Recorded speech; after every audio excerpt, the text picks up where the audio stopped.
नमस्कार, स्वागत है आप सभी का शिक्षा नोट्स में। आज है 4 जनवरी 2026 और आज की इस वीडियो में हम करेंगे डेली करंट अफेयर्स के इम्पोर्टेंट क्वेश्चंस। तो चलिए शुरू करते हैं। हमारा पहला प्रश्न है, भारत सरकार ने किस दवा की 100 mg से अधिक वाली ओरल फॉर्मुलेशंस पर प्रतिबंध लगाया? Option A paracetamol, option B है आइबुप्रोफेन, ऑप्शन सी नाइमेसुलाइड और ऑप्शन डी है एस्प्रिन। और इसका सही उत्तर है ऑप्शन नंबर सी हमारा नाइमेसुलाइड। भारत सरकार ने 31 दिसंबर 2025 से नाइमेसुलाइड की 100 mg से अधिक वाली ओरल फॉर्मुलेशंस पर तत्काल रोक लगा दी। इस रोक का कानूनी आधार है ड्रग्स एंड कॉस्मेटिक्स एक्ट 1940 की सेक्शन 26A, जिसके तहत सरकार को किसी दवा की बिक्री और वितरण पर निषेध लगाने का अधिकार प्राप्त है। सिर्फ 100 mg या उससे कम डोज वाली फॉर्मुलेशंस अभी भी बाजार में उपलब्ध हैं और उनका इस्तेमाल सुरक्षित माना गया है। देखते हैं अगला प्रश्न। प्रश्न है, गणतंत्र दिवस परेड 2026 में कर्तव्य पथ पर पहली बार किस प्रकार का विशेष दस्ता शामिल होगा? Option A robotic unit, option B विदेशी सैन्य दल, ऑप्शन सी है सेना का मूक योद्धा पशु दस्ता और ऑप्शन डी नौसेना की जल टुकड़ी। और इसका सही उत्तर है ऑप्शन नंबर सी जो है सेना का मूक योद्धा पशु दस्ता। गणतंत्र दिवस परेड 2026 में कर्तव्य पथ पर पहली बार सेना का विशेष मूक योद्धा पशु दस्ता शामिल किया जाएगा। इसमें भारतीय सेना का एनिमल कॉन्टिजेंट यानी रिमाउंट एंड वेटरनरी कोर का पशु दस्ते को परेड में मार्क किया जाएगा, जिसे साइलेंट वॉरियर्स के नाम से भी जाना जा रहा है। इस ऐतिहासिक दस्ते में शामिल होंगे 2 बैक्ट्रियन ऊंट, 4 झांसकार पोनी, 4 शिकारी पक्षी, सेना के 10 भारतीय नस्ल के कुत्ते और 6 पारंपरिक सैन्य कुत्ते। ये सभी पहली बार इतने संगठित रूप में कर्तव्य पथ की परेड में मार्च करेंगे। बढ़ते हैं अगले प्रश्न की ओर। प्रश्न है, डीआरडीओ ने हाल ही में ओडिशा तट से किस स्वदेशी मिसाइल का एक ही लॉन्चर से बैक टू बैक सफल परीक्षण किया है? Option A Agni missile, option B BrahMos, option C Pralay missile और ऑप्शन डी है पृथ्वी मिसाइल। और इसका सही उत्तर है ऑप्शन नंबर सी प्रलय मिसाइल। डीआरडीओ ने हाल ही में ओडिशा तट से अपनी स्वदेशी प्रलय मिसाइल का एक ही लॉन्चर से बैक टू बैक सफल परीक्षण किया है। यह परीक्षण एक ही लॉन्चर से 2 प्रलय मिसाइलों को क्रम से दागकर सफलतापूर्वक किया गया, जिससे मिसाइल की विश्वसनीयता और सटीकता की पुष्टि हुई है। यह एक स्वदेशी सतह से सतह यानी surface to surface quasi ballistic missile है, जिसे भारत ने विकसित किया है। इसका उद्देश्य लक्षित स्थलों पर सटीक एवं तेज प्रहार क्षमता प्रदान करना है। बढ़ते हैं अगले प्रश्न की ओर। प्रश्न है, आम आदमी पार्टी ने राजस्थान में किसे प्रदेश सचिव और एससी विंग का प्रभारी नियुक्त किया है? Option A Naveen Paliwal, option B Shankar Meghwal, option C Praveen Guskhani और ऑप्शन डी है अरविंद केजरीवाल। और इसका सही उत्तर है option number B Shankar Meghwal. Rajasthan में आपकी नई नियुक्ति आम आदमी पार्टी ने संगठन को मजबूत करने के लिए शंकर मेघवाल को 2 अहम जिम्मेदारियां सौंपी हैं। पद का नाम है, उन्हें प्रदेश सचिव और अनुसूचित जाति विंग का प्रभारी नियुक्त किया गया है। देखते हैं अगला प्रश्न। प्रश्न है, T20 फॉर्मेट में सर्वाधिक प्लेयर ऑफ द मैच खिताब जीतने वाली पहली भारतीय महिला खिलाड़ी कौन बनी है? Option A Mithali Raj, option B Smriti Mandhana, option C Harmanpreet Kaur और ऑप्शन डी है झूलन गोस्वामी। और इसका सही उत्तर है option number C Harmanpreet Kaur.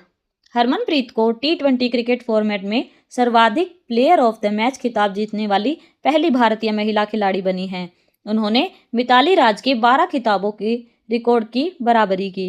यह मैच भारत बनाम श्रीलंका T20 सीरीज का 5वां मैच था। बढ़ते हैं अगले प्रश्न की ओर। प्रश्न है, नए साल पे नई अमृत भारत ट्रेन किन 2 शहरों के बीच चलाई जाएगी? Option A Patna Delhi, option B Darbhanga Mumbai, option C Samastipur Amritsar और ऑप्शन डी है गया चंडीगढ़। और इसका सही उत्तर है option number C Samastipur Amritsar. नए साल पर बिहार के यात्रियों के लिए रेलवे ने नई अमृत भारत ट्रेन शुरू करने की योजना बनाई है। यह ट्रेन समस्तीपुर बिहार से अमृतसर पंजाब के बीच चलाई जाएगी। ट्रेन का उद्देश्य लंबी दूरी के यात्रियों को सस्ती और बेहतर रेल सुविधा देना है। यह जो योजना भारतीय रेलवे की अमृत भारत योजना के तहत लाई गई है। बढ़ते हैं अगले प्रश्न की ओर। प्रश्न है 21वीं टाटा मुंबई मैराथन का आयोजन किस तारीख को होगा? ऑप्शन ए 15 जनवरी, ऑप्शन बी 16 जनवरी, ऑप्शन सी 18 जनवरी और ऑप्शन डी 20 जनवरी। और इसका सही उत्तर है ऑप्शन नंबर सी 18 जनवरी। 21वीं टाटा मुंबई मैराथन का आयोजन 18 जनवरी 2026 को किया जाएगा। इस मैराथन के अंतर्राष्ट्रीय दूत बनाए गए हैं Andre D Grasse. Andre D Grasse Canada के प्रसिद्ध एथलीट हैं। वे 2 बार के ओलंपिक स्वर्ण पदक विजेता हैं। बढ़ते हैं अगले प्रश्न की ओर। प्रश्न है XAI ने AI क्षमता बढ़ाने के लिए कौन सी तीसरी बिल्डिंग खरीदी है? Option A Megasoft, option B Macrohard, option C neural hub और ऑप्शन डी है कोलोसस। और इसका सही उत्तर है option number B Macrohard. Elon Musk की कंपनी XAI ने AI कंप्यूटिंग कैपेसिटी बढ़ाने के लिए तीसरी बिल्डिंग खरीदी। इस विस्तार से XAI की कुल कंप्यूटिंग क्षमता 2 गीगावाट तक पहुंचाने का लक्ष्य है।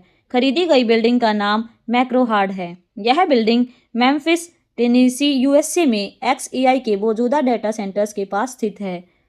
और 2 बिल्डिंग कोलोसस पहला डेटा सेंटर, यह XAI का मूल सुपर कंप्यूटर डेटा सेंटर है जो मेम्फिस टेनेसी में एक पुराने इलेक्ट्रोलक्स फैक्ट्री स्थल को पुनः विकसित करके बनाया गया। इसे कोलोसस के नाम से जाना जाता है और यह ग्रोक AI मॉडल के प्रशिक्षण के लिए स्थापित किया गया था। कोलोसस 2 दूसरा डेटा सेंटर, यह दूसरा बड़ा साइट या बिल्डिंग है जिसे XAI उसी मेम्फिस परिसर में खरीदा निर्माणाधीन किया गया। इसे कोलोसस 2 कहा जाता है और यह मूल कोलोसस मशीन के पास विस्तारित पूंजी का हिस्सा है। देखते हैं अगला प्रश्न। प्रश्न है पंजाब पुलिस ने नशों के विरुद्ध कितने स्तरीय रणनीति लागू की है? ऑप्शन ए 2 स्तरीय, ऑप्शन बी 3 स्तरीय, ऑप्शन सी 4 स्तरीय और ऑप्शन डी 5 स्तरीय। और इसका सही उत्तर है ऑप्शन नंबर बी 3 स्तरीय। पंजाब पुलिस ने नशों के खिलाफ 3 स्तरीय रणनीति लागू की है। तीनों स्तंभ हैं एनफोर्समेंट यानी नशा तस्करों के खिलाफ सख्त कार्रवाई, डी एडिक्शन नशा छोड़ने के लिए इलाज व पुनर्वास, प्रिवेंशन जागरूकता और नशे से बचाव। यह रणनीति ड्रग्स फ्री पंजाब लक्ष्य की दिशा में उठाया गया कदम है। देखते हैं अगला प्रश्न। प्रश्न है हिमाचल प्रदेश के मुख्यमंत्री ने बुजुर्गों के लिए कौन सी नई सुविधा शुरू की है? ऑप्शन ए हेल्थ कार्ड योजना, option B senior citizen OPD, option C वृद्धावस्था पेंशन योजना, ऑप्शन डी आयुष्मान भारत योजना। और इसका सही उत्तर है option number B senior citizen OPD। Himachal Pradesh के मुख्यमंत्री सुखविंदर सिंह सुक्खू ने 70 वर्ष से अधिक आयु के वरिष्ठ नागरिकों के लिए नई सुविधा शुरू की। नई सुविधा का नाम सीनियर सिटीजन OPD है। इसका उद्देश्य वरिष्ठ नागरिकों को लंबी कतारों और प्रतीक्षा समय से राहत देना है। देखते हैं अगला प्रश्न। भारत में नया इनकम टैक्स एक्ट कब से लागू होने की संभावना है? ऑप्शन ए 1 जनवरी 2026, ऑप्शन बी 1 अप्रैल 2026, ऑप्शन सी 1 जुलाई 2026 और ऑप्शन डी 1 अक्टूबर 2026। और इसका सही उत्तर है ऑप्शन नंबर बी 1 अप्रैल 2026। भारत में नया इनकम टैक्स एक्ट लागू होने जा रहा है। संभावित प्रभावी तारीख है 1 अप्रैल 2026। इस कानून का उद्देश्य है कर प्रणाली को सरल और पारदर्शी बनाना, टैक्स कॉम्प्लायंस को आसान बनाना, पुराने कानूनों में सुधार करके करदाता के हित में सुधार करना। देखते हैं अगला प्रश्न। प्रश्न है इसरो ने हाल ही में किस प्रक्षेपण यान के तीसरे चरण का स्थैतिक परीक्षण किया है? Option A PSLV, option B GSLV, option C है SSLV और ऑप्शन डी RLV। और इसका सही उत्तर है option number C SSLV। ISRO ने SSLV यानी स्मॉल सैटेलाइट लॉन्च व्हीकल प्रक्षेपण यान के तीसरे चरण यानी SS3 का सफल स्थैतिक परीक्षण किया। परीक्षण का स्थान है सतीश धवन अंतरिक्ष केंद्र श्रीहरिकोटा। तीसरे चरण यानी SS3 में कार्बन इपॉक्सी मोटर केस और नई डिजाइन शामिल है। इस परीक्षण का उद्देश्य है चरण के प्रदर्शन और स्थिरता की पुष्टि करना, आगे की SSLV उड़ानों के लिए तैयारी करना। देखते हैं अगला प्रश्न। प्रश्न है, राजस्थान में देश का सबसे बड़ा सोलर पार्क कहाँ विकसित किया जा रहा है? Option A Jodhpur, option B Bikaner Pugal, option C Jaipur और ऑप्शन डी उदयपुर। और इसका सही उत्तर है option number B Bikaner Pugal. तो यह राजस्थान बीकानेर जिले के पूगल क्षेत्र में स्थापित किया जा रहा है। परियोजना देश का सबसे बड़ा सोलर पार्क, इसकी कुल क्षमता है 2450 मेगावाट। तो दोस्तों आज की वीडियो में सिर्फ इतना ही। मिलेंगे अगले वीडियो में कुछ और भी इंपॉर्टेंट क्वेश्चंस के साथ। तो तब तक के लिए थैंक यू।